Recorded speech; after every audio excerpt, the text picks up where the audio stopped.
be stuff on your screen that you have and you can take notes and use. And if there's anybody who wants the handouts physically, I can email those to you. Just shoot me an email and I'll get that for you. I'm super excited you guys are here. My name is Lori Clancy.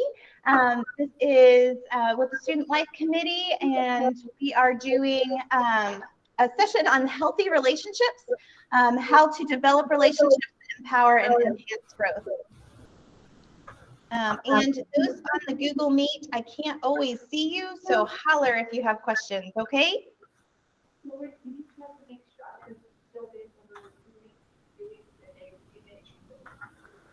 Hey, Jill, is there anything you need? I'm good, thank you.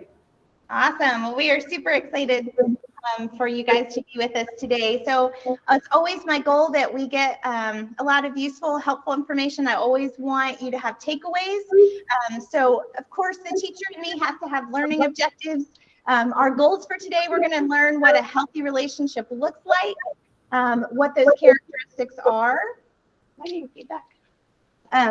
Barriers to healthy relationships and what they are, and what those red flags are, and then tips for building healthy relationships. And when we're talking about relationships, it's just not a significant partner. This is friendships, family, classmates, instructors, maybe your neighbors, whoever you have relationship with, you can apply these principles to it. So those of you in the room and online, tell me, what do you think are characteristics of healthy relationships? You have to talk to me.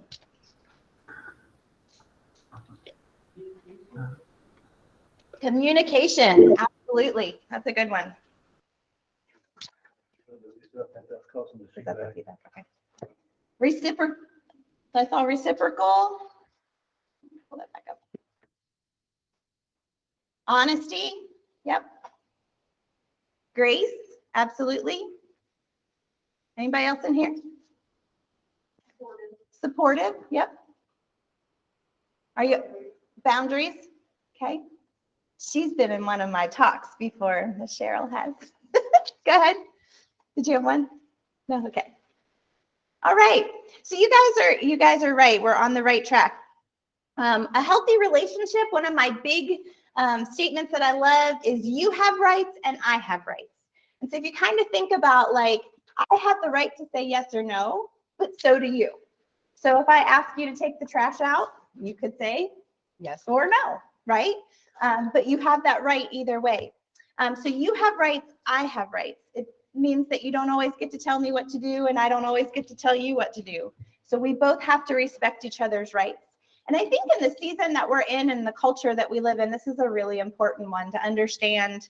I have rights, but so do you, and respecting the tension sometimes that can happen between there. Clear, flexible boundaries. So Ms. Cheryl said that we need to have boundaries. We want clear, flexible boundaries. How many of you ever got in trouble with your mom and dad, but you never knew what the guideline was in the first place and why you got in trouble? Like every parent in the world's made that mistake, right? Oh yeah, you got grounded for a week because you backtalked. Well, was I supposed to know I shouldn't backtalk? And what does that look like? So they need to be clear. So if you cuss at me, I'm going to hang up the phone.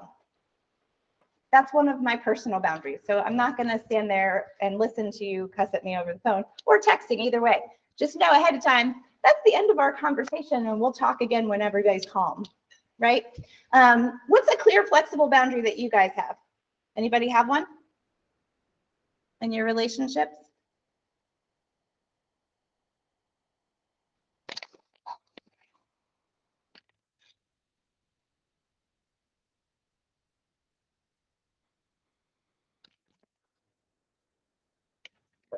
We're not going to talk over each other. That's a great one. And always kind of letting people know what the consequence is. Like, we also don't do yelling in my family. So if you yell at me, we're going to take a break, but we're not going to continue to yell at one another. And so we take that break. So it doesn't mean that you're in trouble necessarily, but there are boundaries that we need to clearly and define in our household. If you share a house with somebody or a living arrangement, these are important. I do the dishes once a day. Or I expect you to take your dirty dishes and wash yours, I'll do mine. Or your laundry day is this day and my laundry day is this day, so that we avoid some of those conflicts. Clear, respectful communication. And that some of my boundaries are about clear, respectful communication. We don't yell, we don't cuss at each other because no one likes that. And it's only rarely humorous in certain movies. But you want clear, respectful communication, right? I need to respect and honor you. So that, for me, that looks like we're going to talk in a calm way. We're not going to talk over each other. I think that's a great one. I'm going to speak with words that build you up instead of tear you down. If you have teenage kids or a sibling or have ever had a sibling, you know that they're not always clear and respectful in their communication. So we're still on the struggle bus in my house on that one. How we speak to one another is important. Clear and reasonable expectations. If I had one thing that I think especially gets partners in trouble, is that we don't communicate our expectations. I expect you to always greet me with a kiss when I walk in the door, or I expect you to always put the toilet seat down, or I expect that the toilet paper is gonna. You know how my fights are over the toilet paper? Like, does it go up or does it go down? Like, what are my expectations? If I have an expectation that you're going to meet all of my emotional needs, that's not a reasonable expectation. And I see that a lot. People are like, oh, I have a friend and we're best friends now and everything we do is together. And that's not a reasonable expectation. So they should be clear and reasonable. Somebody said honesty and integrity, that I say what I mean and I mean what I say, and that I stand behind my words. So we talked about boundaries and communication and expectations, but those are only really valid if you enforce them. So a lot of times we say, I'm not going to let somebody cuss at me, but there's not a consequence, or I don't stick to my integrity about it. Like, this is not okay for me. I once had a doctor's appointment, and the doctor lit into me because I complained about waiting for an hour. I was pregnant, really pregnant with a 2-year-old, and had waited for an hour and probably wasn't in my best form. But he lit into me for 30 minutes. I burst into tears, again, pregnant, walked out of that office, and I would never see that doctor ever again, because you're not going to treat me like that. I did pay my copay, which was that was the right thing to do in the moment. Honesty, integrity are important, but we have to hold to who we are.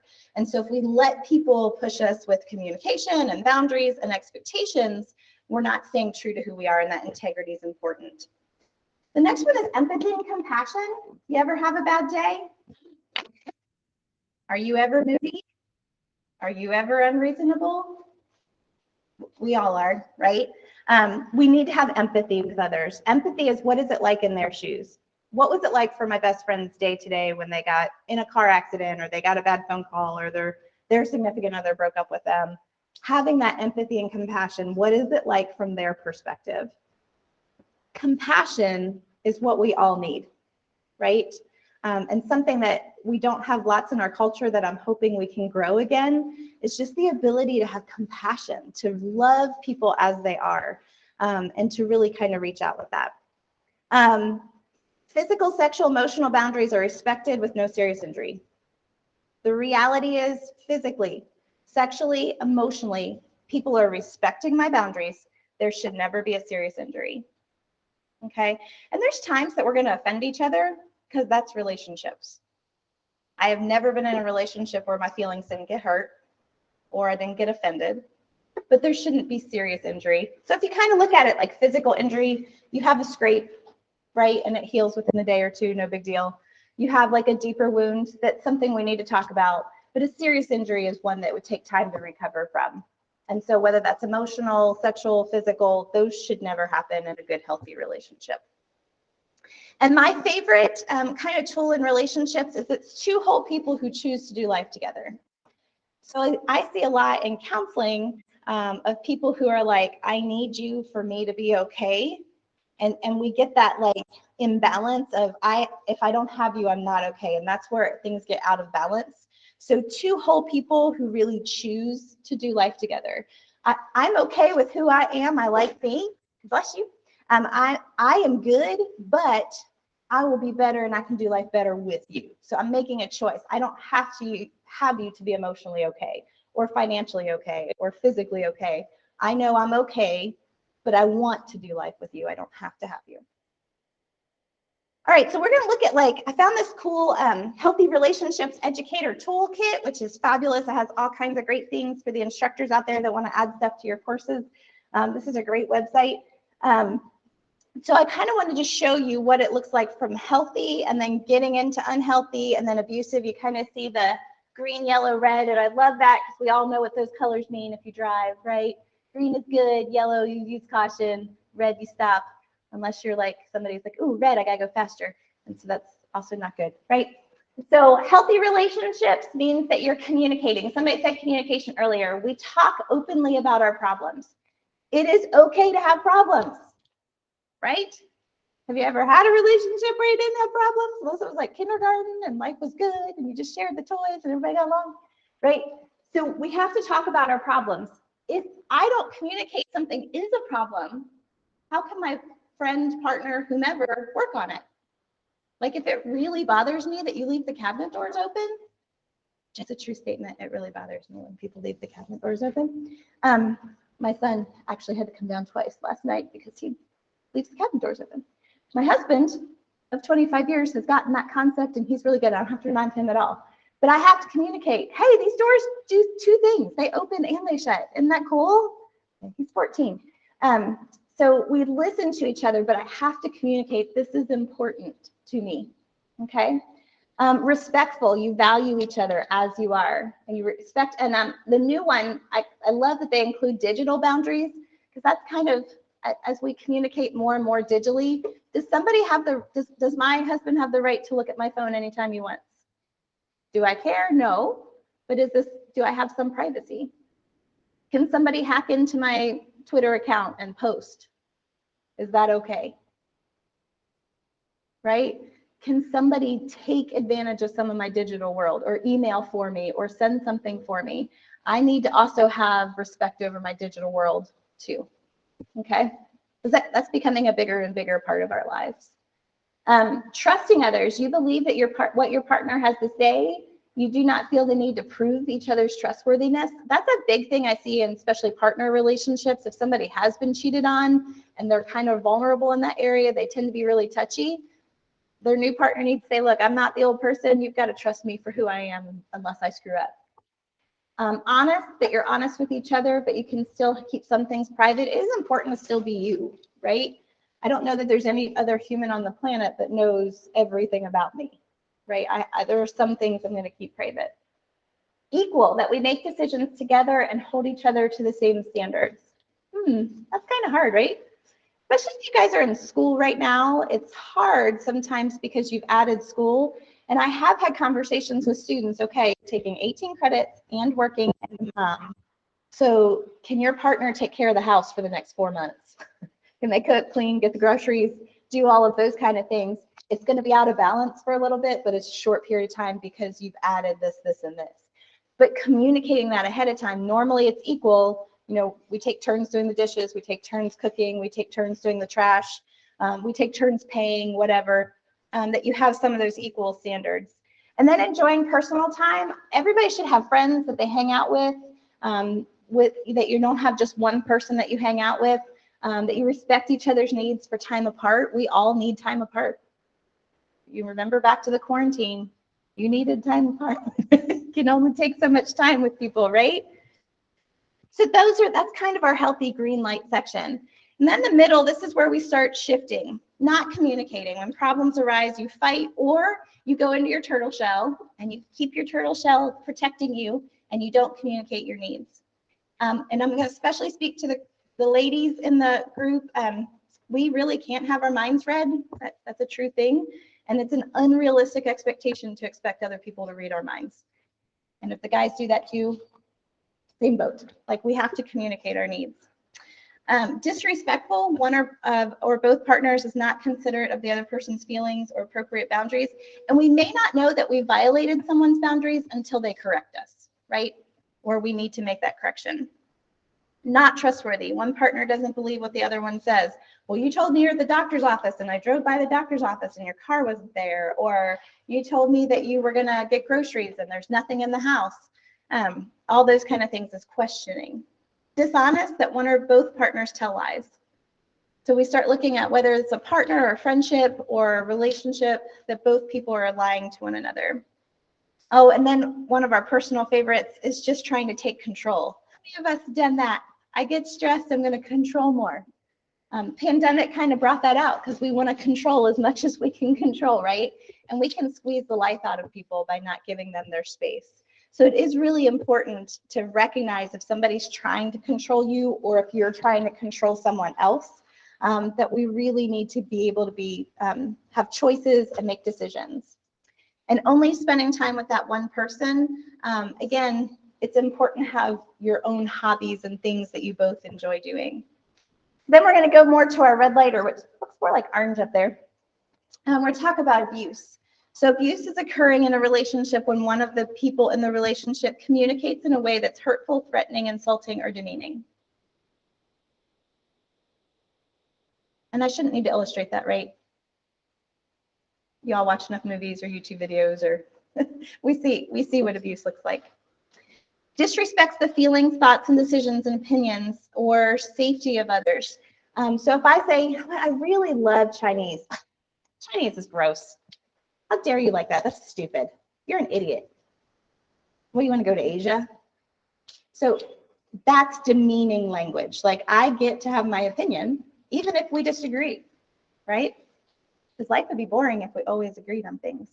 But we want to make sure that they're purposely, because that's usually like, a lot of people judge people in domestic violence situations, but the reality is there's a lot of grooming that happens over time that you start putting up with not communicating your feelings, and it's okay if they hurt your feelings because sometimes they're nice. And then you would never think about being abused, but you're conditioned in that way for so long that your self-esteem gets really low. And so till the fact that sometimes the physical hurt isn't as bad as even the emotional. So recognize that if you hit this and stop it earlier in the relationship, it's before it spirals out of control. But a lot of times, people who grow up in abusive relationships, seeing mom, dad be abusive, it's kind of almost what's normal. It's how people talk to one another. Physical hurts, any injury that the partner is by hitting, slapping, choking, pushing, or shoving. I did a counseling session a couple weeks ago with a young lady who was like, well, I was drunk and in a bar. I kind of deserved what I got. I was like, oh, sister, let's back that up. I don't care if you were drunk. I don't care if you were dressed promiscuously. No one should ever assault you, period. Ever. And first of all, if you're drunk, you can't give consent. So when we talk about physical injury, no one should ever be hurt, physically, sexually, or emotionally. So any form of that is abuse. Blames the other partner for their harmful actions, or makes excuses for the abusive actions. Well, if you hadn't burnt the dinner, I wouldn't have had to slap you. That sounds extreme, right? But over time, that can erode to those kind of places. Or you deserve what you're getting. This is all your fault. Controls and isolates, and that's the other big thing that a lot happens in abusive relationships is their world gets smaller and smaller and smaller until it's just them and the one person, and then they have to have that person because they're not working now, they're not doing anything on their own, they don't have fun, they don't have relationships, so they're kind of stuck with this one person. Because a lot of people are like, well, why don't you just leave? And I use the illustration of a bird cage, and each of those wires are reasons why they get stuck in that cage and can't get out. And so it's not just one reason or an easy decision to leave. Or pressures or forces the partner to do things they don't want to do, threatens, hurts, or blackmails their partner if they resist or say no. So all the barriers to healthy relationships we just talked about, abuse of any kind, you cannot have a healthy relationship with someone hitting you. Period. You can't. If somebody's talking down to you, yelling, demeaning, putting you down for whatever reason, you can't have a healthy relationship in that. Whether that's a child, because I work with a lot of parents that have really difficult children, and that too is not a healthy relationship. Any domination, any levels of controlling behavior, and the inability to voice a difference of opinion. Sometimes we chuckle in our women's rights kind of world, the man ordering a meal for the female. And you're like, oh, we don't do that anymore, right? Like, I have the right to voice what I want for dinner. And having that communication is important. So this is the wheel that we use when we talk about power and control in abusive relationships. Again, this can be parent to child, it can be partners, it can be even children. I've seen a lot of more child on child abuse, and I've seen a lot more kids abusing, especially grandparents. So this can go in any direction, but we use this in domestic violence situations. And you guys should have that on a handout. And again, I can email anybody that has it. On one side is that power and control. And so we look at, some of the things we talked about, economic abuse. If I'm living with somebody and they are my sole provider, and I'm not allowed to work outside the home, then I'm pretty dependent. Everything's pretty expensive out there right now, right? I can't just go and live and not have support around me. Sometimes using male privilege or treating people like they're servants. Any kind of sexual abuse, anytime you do something that you don't want to do and you've expressed you don't want to do it, that's sexual abuse, period. Exposing you to anything that you don't want to do is sexual abuse. Minimizing or denying blame, we've talked about that. And a big one in especially partner relationships is using the children. Well, I'm going to keep the kids and you're going to never see them again. And you've seen enough Lifetime movies that can happen, right? Making them feel guilty about the kids, telling them about they're a bad parent, using intimidation, especially if they're physically bigger than you, it can be intimidating. Using that isolation where they've kind of controlled everybody. I've seen people completely alienate really good, loving families, aunts, uncles, everyone, till it was just the partner and the person and the two kids in the home. Using emotional abuse, again, that negativity, putting people down. These are all the ways that, again, the wires of a cage, if you kind of picture a bird cage, these are those wires that keep people in violent situations. So I want you guys to take a minute. I know, Jill, you've got some people, and in here we have some people, so we're going to read a scenario, and I want you kind of just to talk amongst yourselves if you want, and figure out what you would do. So our first scenario, the person that you're dating feels as though they should have a say in who your friends are. Your partner tells you that since you're in a relationship with them, you shouldn't talk to your exes or hang out with people your partner doesn't approve of. They sometimes get jealous when they see you talking to certain people on social media because they think it's considered flirting and could lead to cheating. So either think for a minute or talk amongst yourselves. What would you say to your partner? And if this was a friend, how would you advise your friend? Take a minute, think, process. If you want to talk to each other, you can.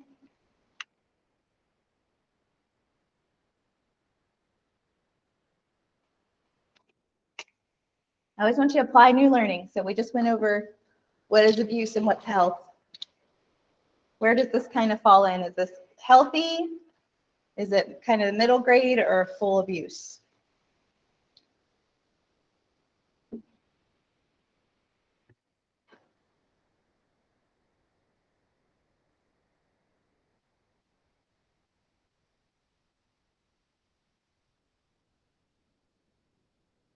So kind of using that. Is it healthy, unhealthy, or abusive?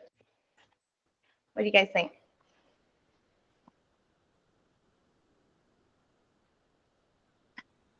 Run as fast as you can. Very good, Jill.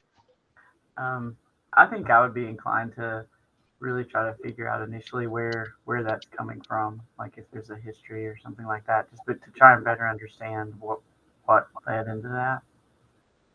Okay, kind of figure out what's coming from and see if you can process through it. Sure. Yep. The middle ground can turn to abusive if it's not checked out. Okay. Anybody in here thoughts? What would you say to a friend? Jill said run. Is that about what you guys would do? Not sure.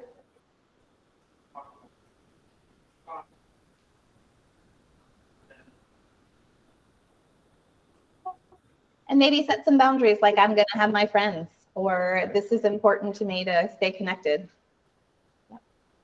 All right, the next scenario. So you're having coffee with your friend, and she confides in you that she's stressed out about her relationship. She tells you how her boyfriend likes it when she sends him sexually explicit pictures of herself. So she's done it a couple of times. She didn't see any harm in it, but now he demands that she does it, even if she doesn't want to. She says that she tries to tell him it's not comfortable, that she's not comfortable doing it anymore. And he said, since she did it before, she has to do it again. She also says that he tells her since she is his girlfriend, this is something she's expected to do. Recently, he has told her that he will leak the ones he already has if she doesn't continue to send them. How would you advise your friend?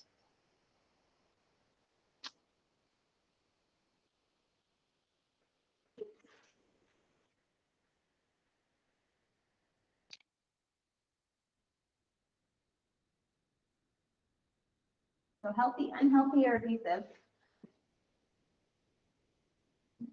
Remember we talked in the power and control wheel about anytime you do anything against your will that you don't want to do, that's definitely abuse.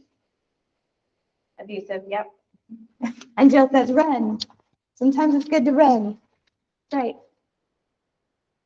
So we also want to make sure our friends are safe, because guys, I promise at some point in your life, you're going to talk to somebody in this situation.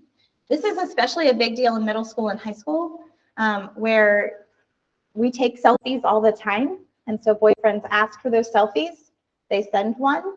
And then literally it's through the school in seconds. And that person is devastated for really the rest of their lives. I've seen people have to move schools. Definitely leads to some suicidal ideation, those kind of things, if I just can't possibly go on like this. So yeah, so Jennifer asked, is there any way a person can retract or block selfies they've sent? Here's the big thing for all of you. This isn't social media, but it can fall into that.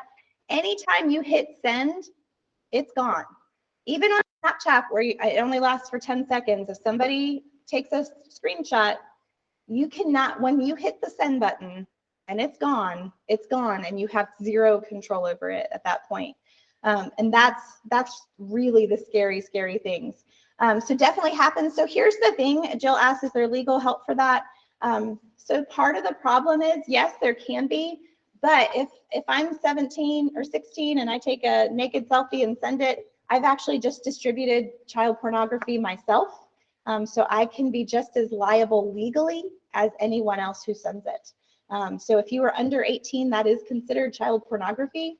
And so you could be arrested for sending it, just like the boyfriend could be for distributing it. So yes, there are legal ramifications, but sometimes the person who creates it is just as culpable as those who are sending it. So it's important, again, when you hit send, and tell your friends, tell everybody, it's part of education. Once you hit send, you have zero control over what happens to it at that point. Any other thoughts?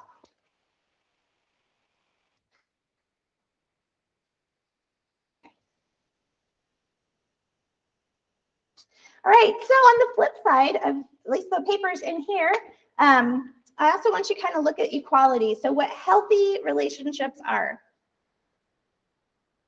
I'm not going to read all of this, but just the headlines are some of the things that you've gotten. Nonviolence, kindness, affection, that I treat people with good physical touch, that I use assertive communication. If I don't like something, I tell somebody I'm not comfortable with that. I don't feel comfortable.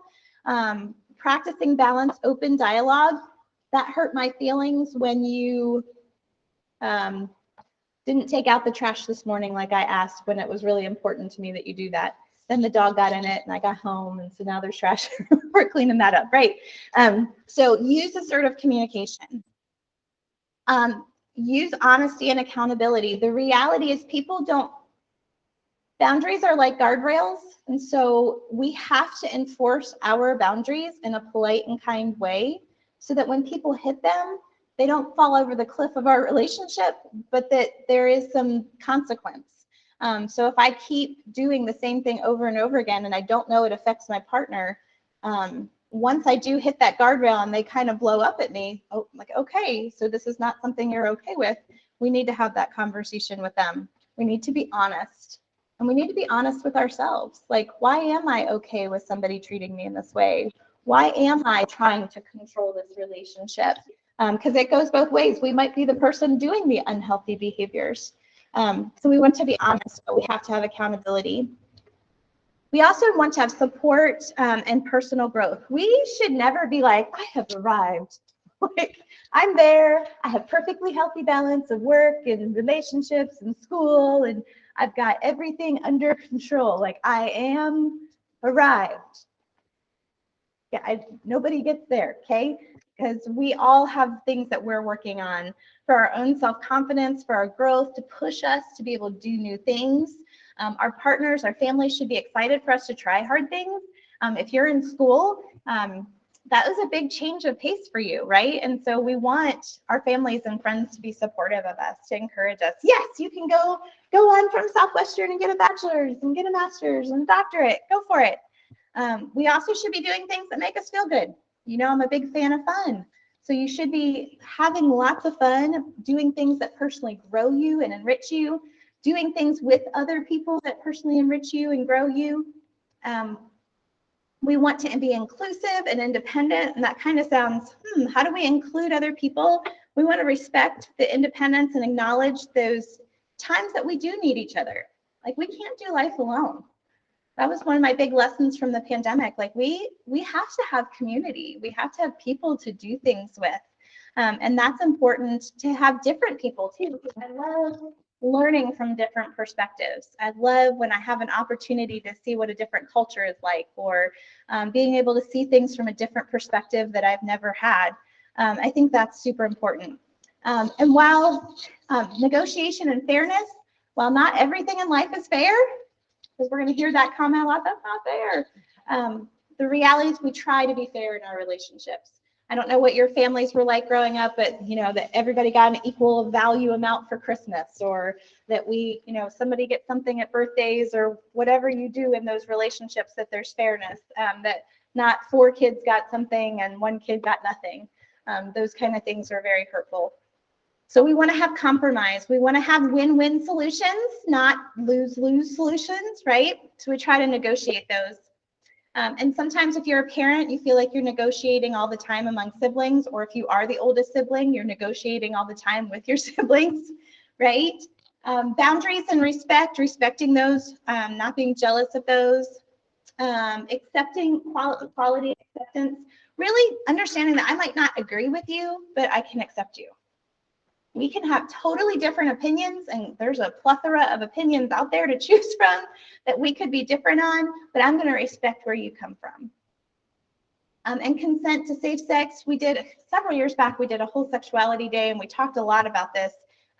All sexual acts should be consented among people who are able to consent. So if you are under the age of 16, I'm sorry, in the great state of North Carolina, you cannot consent to sexual acts until you're 16, or if there's a 3-year difference, you can also not consent to sex. So kind of understanding some of those, that I have the right to say no, including taking selfies and sending to me, like our illustration was. So this is our goal for relationships. Now, is every relationship perfect? What if I come from a family that is abusive?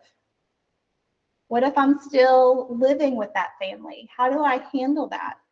The reality is it's not a healthy environment, and as soon as you can be on your own, we would like you to be in a safe place. You cannot be in a relationship with somebody abusing you and it be healthy. So sometimes we give up some of that because it's grandma, or it's grandpa, or it's dad or mom, but recognize that healthy relationships, our goal is to get to the green zone. And so the more you learn about who you are and how you do relationships, that's what's better. Like, I always love my illustration of taking your childhood and putting it through a spaghetti strainer and keeping what you want and letting go of the rest. Because we have to look at our childhoods and say, was what mom and dad did good or bad? And what do I want to emulate in my adulthood? All right, so how do we build healthy relationships? Know you. Like, I know I can be obnoxious sometimes to live with people. Like, I know I can be demanding. I like a clean house. I like people to be respectful. So I know I can be a pain, right? I also know I'm not very good at delegating. So that's one thing I'm learning to do. Know my strengths, know my weaknesses. Communicate those to others. And of course, the people that live with you will be like, huh, duh, I knew that. Like, I live here, right? So know who you are, know what your strengths are, what your weaknesses are. This is my favorite one. Be the kind of person you would want to hang out with. If you don't like you, why would anyone else want to hang out with you? And if you're a bully or you're controlling, why would people want to hang out with you? So be the kind of person that you would want to hang out with. Listen more than you speak.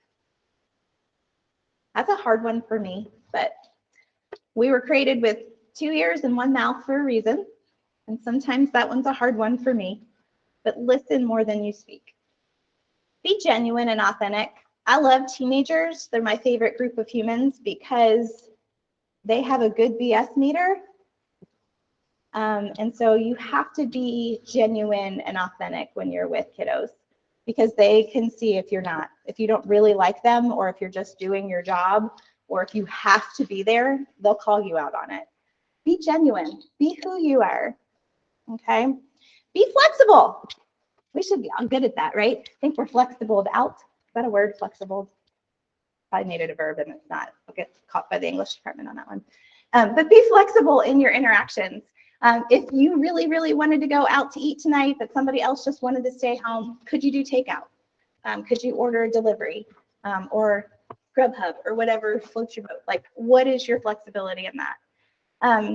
Know and communicate your boundaries clearly. I'm going to keep saying that one over and over because we don't communicate what is important to us, and we don't do it like, I want you to be nice to me, is not setting a clear boundary. Because your definition of nice and my definition of nice could be totally different definitions. Like, my definition is that you're bringing roses and chocolates every day and making dinner and cleaning the house all day long so that I have to do nothing. That could be your definition of nice. Mine could be that you just, hang out. Just don't cuss at me. So we need to have those standards and communicate. Be forgiving. We're going to mess up in relationships. I mess up all the time. We all mess up, whether it's parent to child, whether it's a partner relationship, classroom. If anybody's noticed, we've all been a little stressed out for the past couple years. And so showing grace and forgiveness is really important. Be generous. And one of my favorite concepts is serve rather than being served. I think when I was first married, my first year, we went to a marriage conference, and I learned that when 2 people serve together, and I'm serving you and you serve me, as long as 2 people are serving each other constantly, then nobody's ever in need. And so if I'm always putting my partner's needs ahead of mine, then I know and he's doing the same for me, then we're always going to be good. And are there times I might have to pull the weight, and the times that he's going to have to pull the weight? Yes. So that's happened over our 25 years. But if I serve him and my focus is serving and his focus is serving me, we're going to have a good, healthy relationship. And my other favorite, I have lots of favorites, don't I? My other favorite relationship is speak the truth in a loving way. Sometimes we think lying to people to make them feel better actually helps the relationship. And it's not. I need to speak the truth. I need to do it in a loving way, right? We need to speak truth in love and not just beat them over the heads with it, but we have to be loving in how we communicate, but we also have to be honest. Sure. All right, so this is your homework time. So grab a piece of paper. If you are online and you don't have this handout, you can simply make this for yourself on a piece of paper in your office or classroom, wherever you're at. Jill should have some copies. If you're in the room, I have some copies in the back. I actually have 2 colors if you're in the room, and that's for homework on the way out. Aren't I mean? I'm giving you homework on the way out. All right, so this is what I call social circles. And so I want you to take a minute and think of the people in your life, okay? In the inner circle, probably no more than 2 to 3 people. These are the people who know you best on this planet. These are the people that know the good side, the good, the bad, and the ugly, I like to say. So kind of think through who's in your life and who is in that intimate category with you, okay? Then the social circle, and I love like when I'm teaching people to do this, there's the people in the intimate, there might be somebody right in the middle, and then there might be somebody closer to this edge. But in the social circle, think of classmates, think of your colleagues, think of neighbors, family, friends. Sometimes they might be like, I just met them, but I feel really close already, so they might be here. And somebody might be getting close to intimate, but they're still kind of hanging out. You place people on your circles where they are in relation to how close they are to you. Then there's the public circle. These are the people that are in your life, whether you want them to be or not. They could be coworkers, they could be classmates, they could be clinical people, they could be your mailman, they could be anyone that you have like a relationship with. They could also be your Christmas card list. They could be family, right? Like Granny is the biggest pain in the butt, but she's still on my list, but she might be right here, right? And you get to put where you put people, all right? And just put them in how close a proximity they are to you emotionally, all right? So take a few minutes and do that. Any questions?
You may have 5 people, you may have 50 people.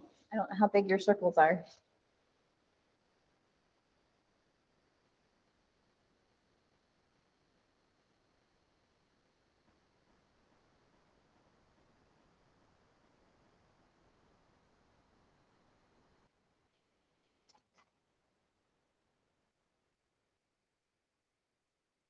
Okay, so what'd you learn about your social circles?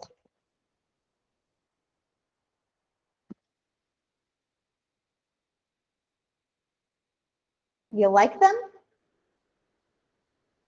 Going back to healthy, unhealthy, abusive, anybody red flagged on yours? Anybody too close that needs to maybe move out? Or people that you might want to get closer to as time goes on? The cool thing about college is you meet new people, and so it can kind of change up your social circles a good bit.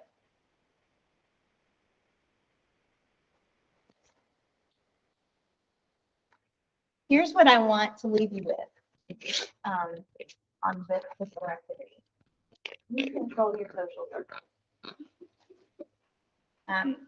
The closer you are to family, some people grew up in very toxic families, in situations where they still are enmeshed with families and they're in those intimate categories, even though they're not healthy.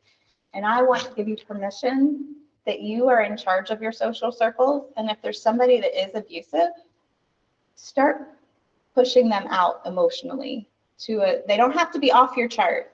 I did this activity on behavioral health unit I work at, and somebody had been in a very toxic, abusive, physically, mentally, sexually abusive relationship.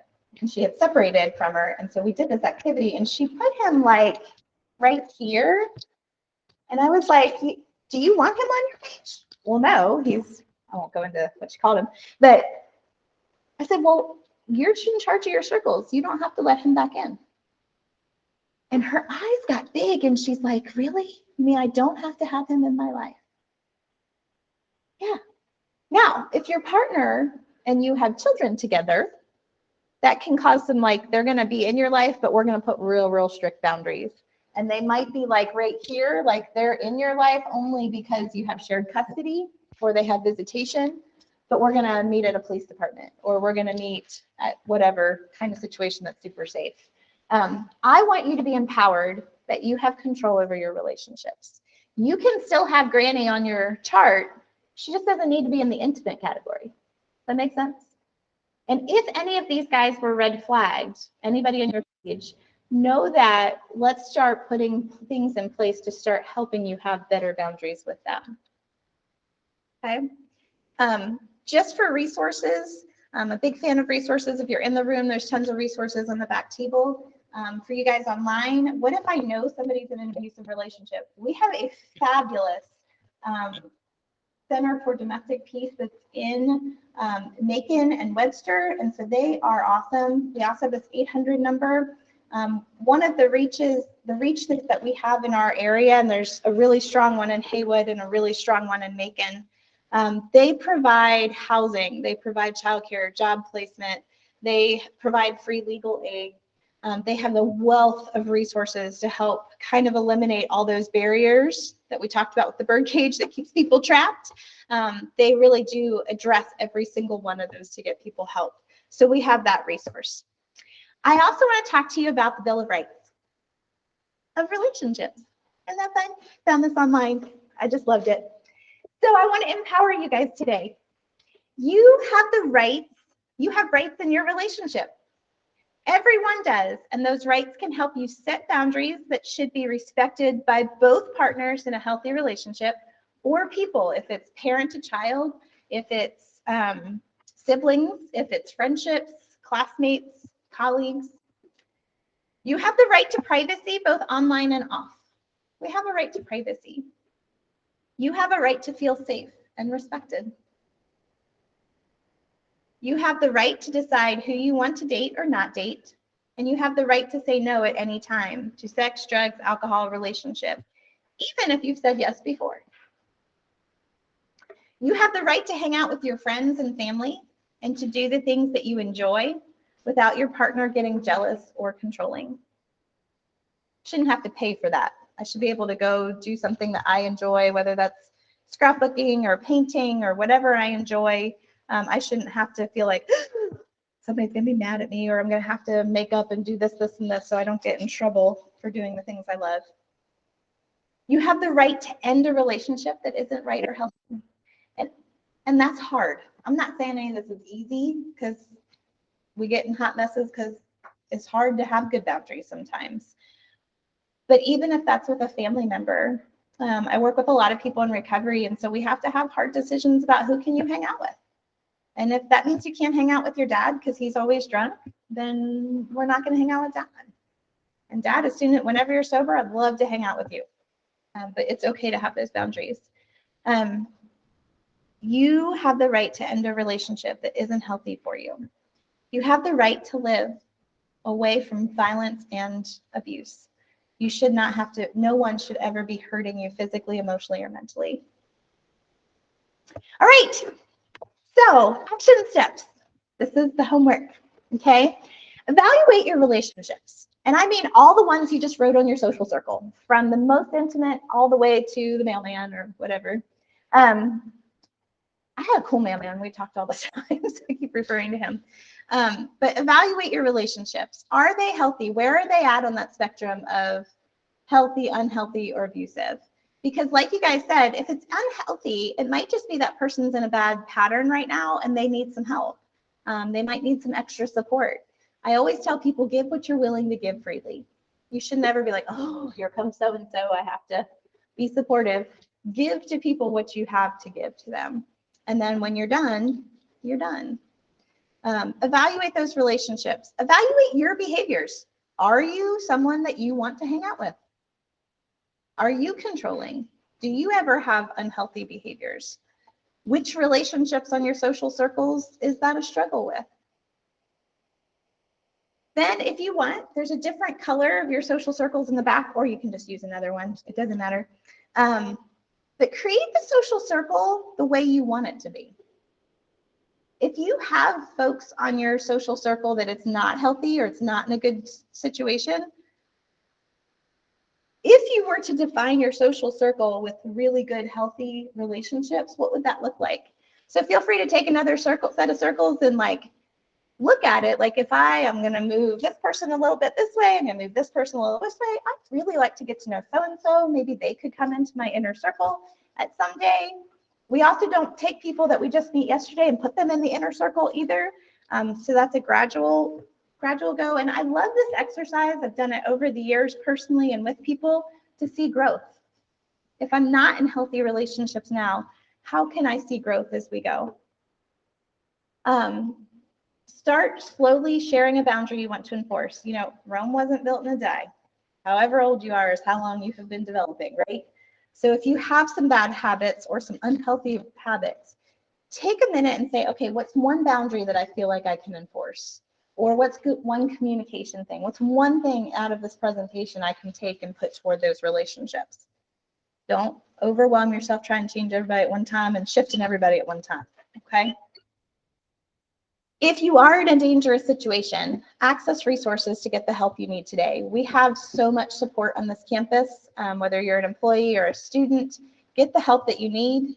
You can always see Cheryl, you can always see Shannon in the registration office, who's one of the counselors here. You can come talk to me, but make sure that you access resources. And what's your one thing? What's one thing out of everything we've talked about today that you want to change about your relationship? And it might be one relationship, or you might be like, ooh, I got a lot of hot messes in my family, or I got a lot of hot messes in my classroom. What is one thing that you can change that you want to do today? And make it, you know, do your SMART goal. Make it something that's specific, it's measurable, it's attainable. You know, like I can't say I'm going to ask all of my family when I live with them. Like that's not reasonable for today. But I want to start telling mom how it feels when she cusses at me. I want to start sharing with people what my boundary is about. I need at least an hour to myself when I get home before I can communicate happily with others. Whatever that boundary is, start sharing that. So what's your one thing? So in the great research that we do today, I did some Facebook research on this topic that I want to share from my friends. These are things that people consider healthy boundaries from my friends, which I do have counselor friends, so some of them are pretty in-depth, but that's okay. Boundaries. None of this is different from what I've taught you, so I thought it was kind of cool. Understanding personal belief systems, compassion, interfaith communication, so that's important too.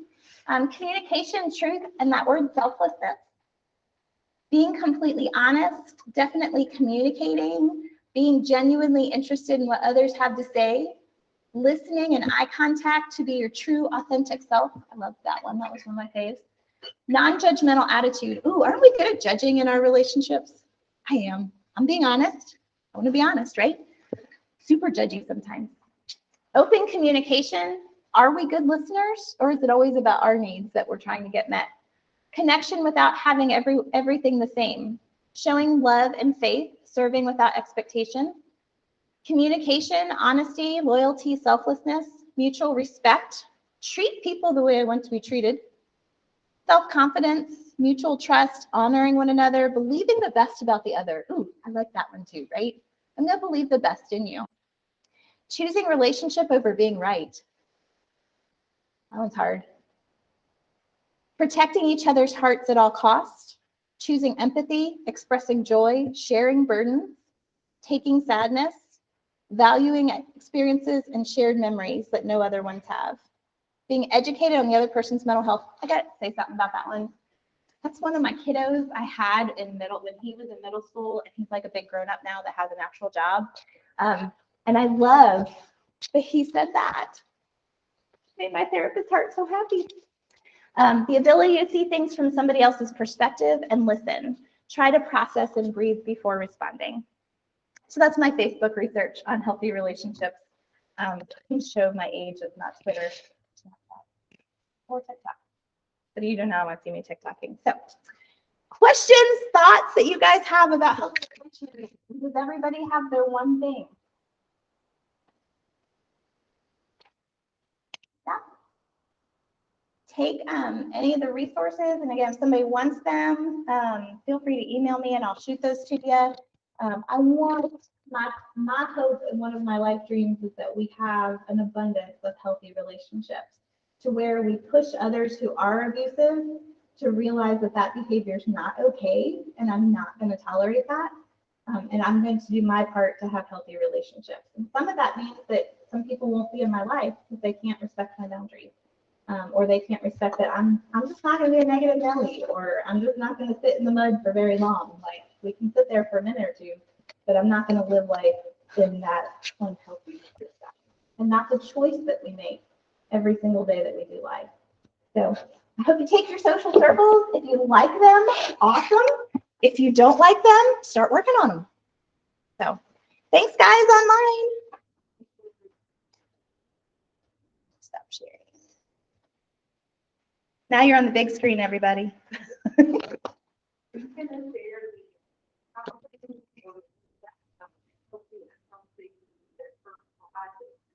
Yeah, I didn't make copies because that came from the toolkit. I wasn't sure it was allowed.